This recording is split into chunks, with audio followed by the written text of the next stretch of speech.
Hello, my family. It is another chilly day. My husband is out for a week, so you may hear the TV in the background. So I'm sorry. It's as real as I get, like I said. Um, it's since Christmas is over. I had gone through the freezer and I had noticed that I had way, Lord have mercy, way too many blueberries, taking up a lot of space.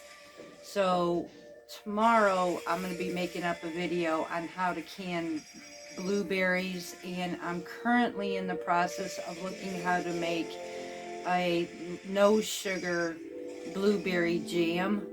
I want to do it the right way where I can actually store it on my shelf. If it comes down to it and I can't, I can put them in my refrigerator. One way or another though, I'm going to have a video on how to make blueberry no sugar jam, or at least with sugar substitute. And as I show you the blueberries that we're going to work with, I'm also going to, I've stated that I'm making pantry challenge meals.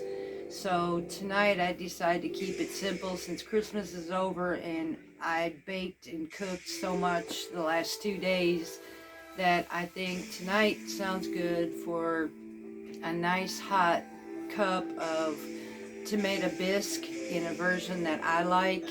It's mixed between, and I don't know how many of you have ever been there, but many years ago we went to a place called the Medieval Times, and they had a tomato bisque that was out of this world.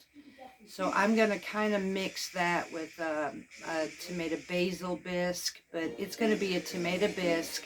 And then we are going to have ham and Swiss cheese, grilled cheese sandwiches on keto bread. So that's supper tonight. So I will show you how I'm going to go ahead and make that soup too. So I'm going to go ahead and get us set up and we'll get right to it. These are all the blueberries that we are going to be working with. So I will be doing definitely a canning version of these blueberries tomorrow. This isn't all of them. I still got a couple of them still in the freezer, which I'll use for fresh baking, like muffins or something like that. But most part, now with these, when I can them, they'll be berries and nothing but a very light syrup. However, the syrup that I'm making will be used with sucralose, just to flavor my syrup for the blueberries, because the sugar tends to help keep them in form. They help to keep their color. So, and if I wanted to, I could just do this in water. The reason I choose sucralose, because when it comes to canning, they are very specific, is not all of our type of sugars we use are heat. You can't use them with heat. So I am going to go with the suggested methods because I would like to put these berries on my shelf instead of my freezer. So we will be working with these tomorrow. Now I'm going to set you up for our kitchen station so we can work on our soup. Okay, so right here we're going to start setting up for our soup tonight. One other reason I decided to do the blueberries is tomorrow. With it being so cold, I've already took risk on doing the chicken stock or turkey stock that I've done.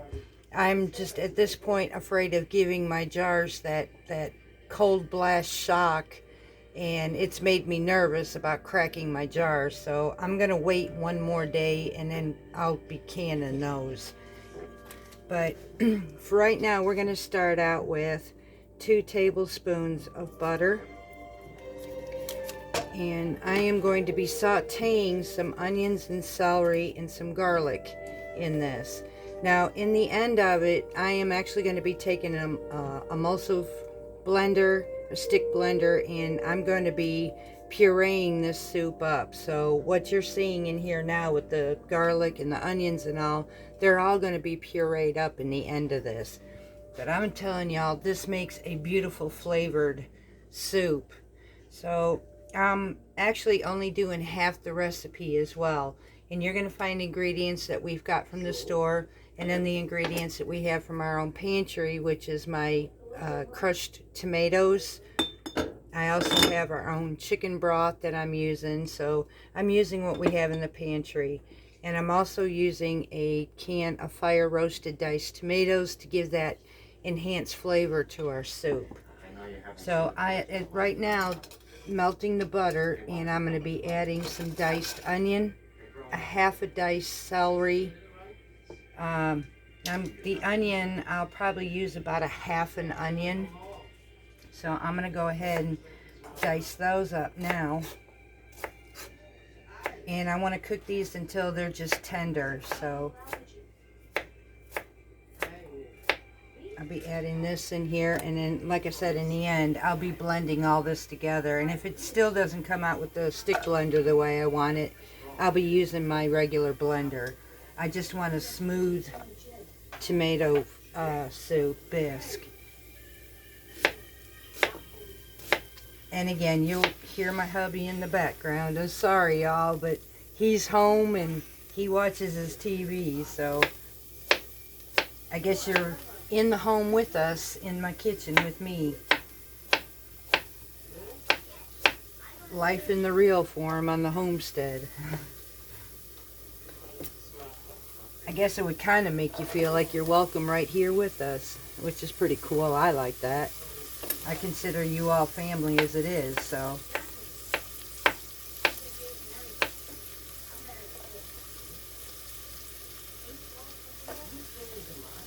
I'm just going to finish chopping these up and then saute them down. You don't have to be really particular in how you do this and chop them up. Like I said, you're going to be blending it all up in the end anyway, so. This is our onion. Now we're going to go ahead with our celery. And we're just going to dice this up as well.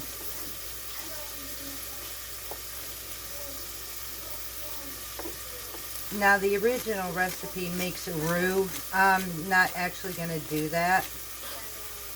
You could if you wanted to. Now the one way that you can do this, now for those who are not on strict diets like we are, or for diabetics, you can use a flour base to make a roux. But for those of us who are, there is a way you can make a roux, and I have done that with Victoria's flour, her all-purpose flour. It actually works pretty good, so this choice would be up to you if you want to do that or not. And then now we're going to go ahead and add our garlic in here too. That onion is strong. It's making me cry. It's amazing. Some of them are not so bad, but some of them are. Lord have mercy. So now we're just going to saute this all together and get it where it's cooked down some. And then we're going to start adding our tomatoes, our broth, and our seasonings in this. And you don't have to do this too long. It's just like I said, you're cooking it down till they're a bit soft.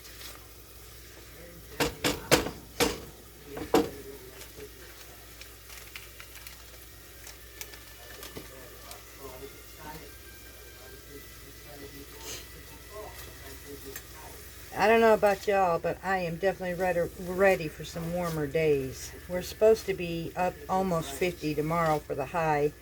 We're hitting our last low tonight in the 20s, so, and then tomorrow night I think it's 31. And then we start amazingly going up to the 50s and 60s. So we had a disturbance tonight, or today, when we went out on the homestead.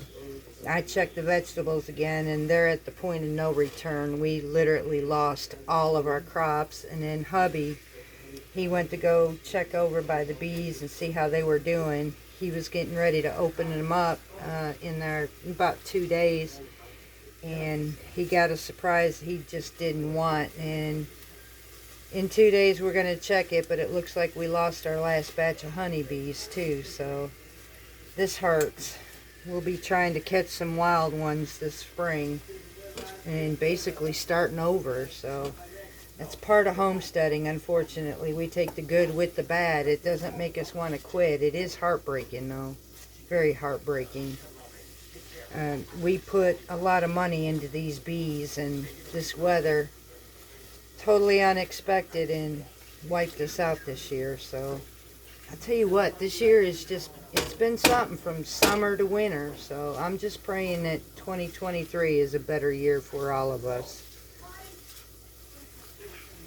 Alright, so we've got these cooked down enough. I'm going to go ahead and add my quart or pint jar of chicken broth.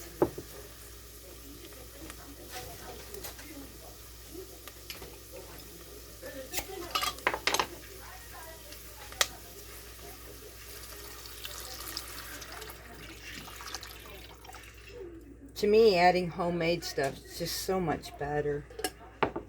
And I did open these and drain them, so I have one 14.5 ounce can of fire roasted tomatoes I'm going to add in here.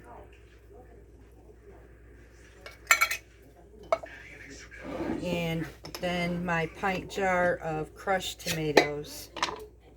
And I'm going to add the juice and all in this. And bring this up to a boil. And once I get it up to a boil and everything's nice and soft, we're going to puree all this. It's starting to smell good already. Then after I puree it, I'm going to go ahead and add all our seasonings in it. So at this point, I'm going to bring you back after I bring this up to a boil and then show you what I'll do next. Okay, this is starting to come to a boil now, and I'm going to let this cook until all these vegetables are nice and tender. It's starting to smell so good, y'all. I can't wait to have this. So once I get this to where all my vegetables are tender, I'll be using my blender, emulsion blender, to puree this up. I actually have a blender, but it's glass also, and like I said, with everything being so cold, I don't want to give all my glass shocks, so I'm going to choose to wait on everything and just use the other forms that I have. This will work just as good. And it looks like here, I'm going to probably be adding about a tablespoon or so of my homemade tomato paste in this as well. So this is looking good though, and I can't wait. And as far as our sandwiches, the ham that I'm going to use is last night's Christmas ham. I'm going to be slicing it up too instead of using deli. So we're using the glazed ham that I gave you the glaze for yesterday. That and a nice Swiss cheese sandwich with a tomato bisque. Oh, sounds so good right now. I've been cold all day today, so for the last 4 days I've been cleaning out chicken feeders that are frozen, and it's been a trip, I'll tell you, and I'm just ready for this blast to just go away now already.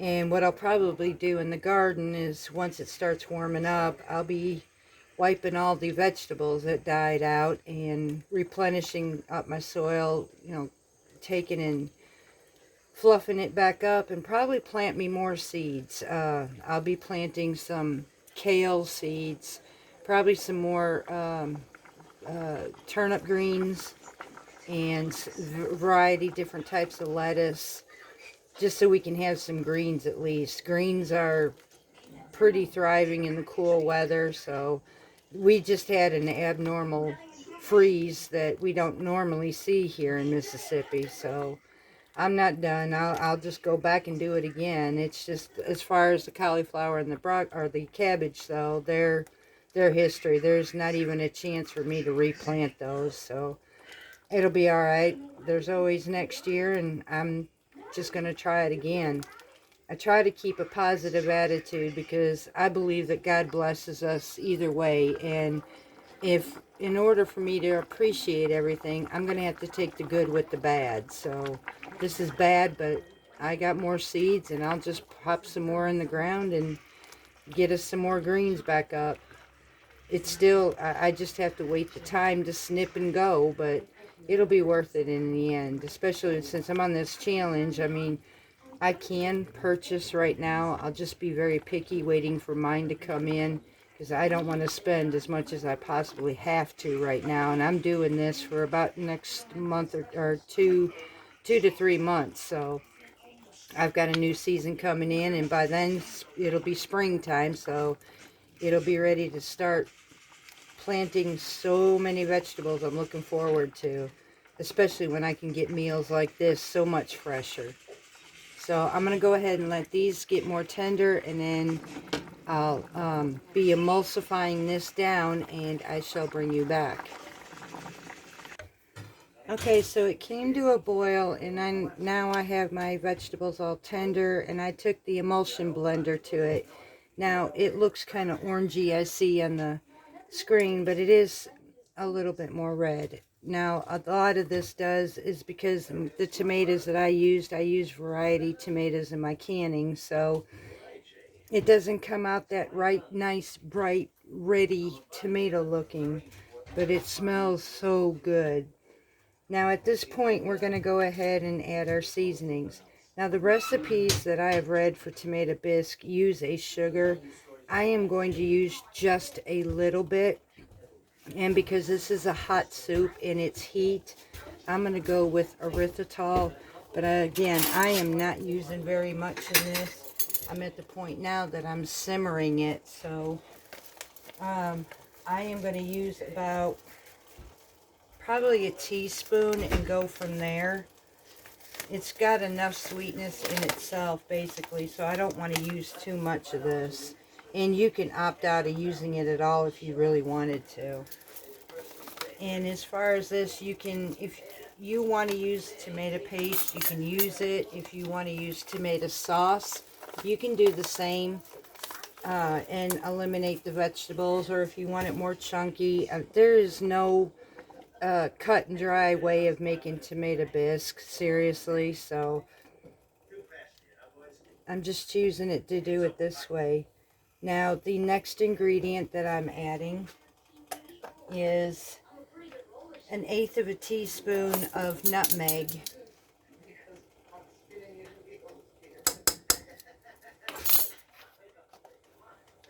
And I will also be adding about 2 teaspoons of tomato basil.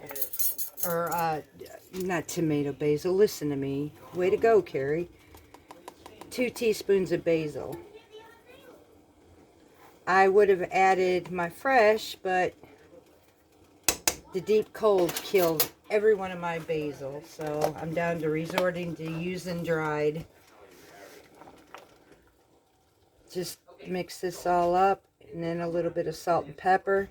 Then you want to taste it to make sure it's to your standards. Anybody can give us a recipe, but it goes based by our taste and stuff. So I always taste all my food after I season it. So I'm going to go ahead with a little bit, about 1/2 teaspoon of salt, and then some freshly ground black pepper.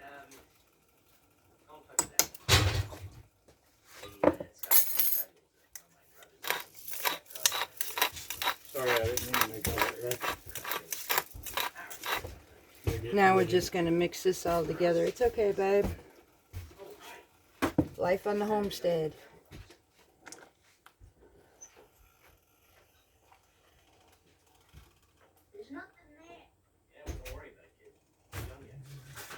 Now I'm going to let these seasonings blend together. I'm going to taste test it, and then I'll be back for the final step to this bisque.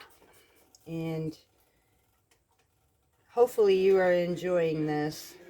I know I am. It smells so good, and I just can't wait to get a nice hot cup of, or nice hot bowl of soup and a nice warm sandwich, to be honest with you. So I'll bring you back for the final step as soon as this reaches all at the marrying of the flavors.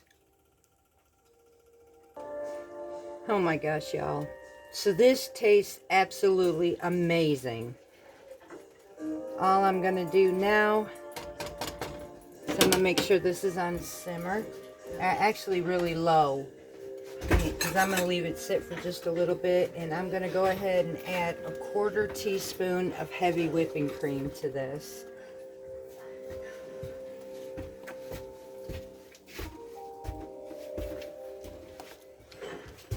if you want a little more, you can do that too. I mean, there's not saying that I won't either. I'll mix this up, taste test it, and then go from there as well. So it's what I love making about recipes. I take variations of others and I just create meals that to me has flavor and works out well. So that was perfect for this amount. And that is it, y'all. A beautiful tomato bisque that I cannot wait to have. I'll be making our sandwiches next while this is simmering.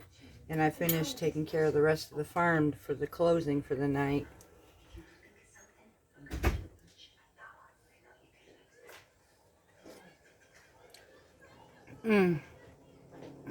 Beautiful tomato flavor. Nice bit of salt and that pepper flavor, that basil. Then that tips of nutmeg. Oh, this is just so good. I hope you guys enjoyed this. And knowing that many different ways that we can use the food in our pantry to create lovely meals, even ones that'll keep us warm for the winter. So I have a long way to go, so as I prepare the stuff for our pantry, I'll bring you along into the kitchen and show you many ways that we use the food that we store. So I hope you enjoyed this, and until next time, and much love. Please stay warm out there, and we will talk to you again. Much love from Parton's Heritage Homestead. Thank you.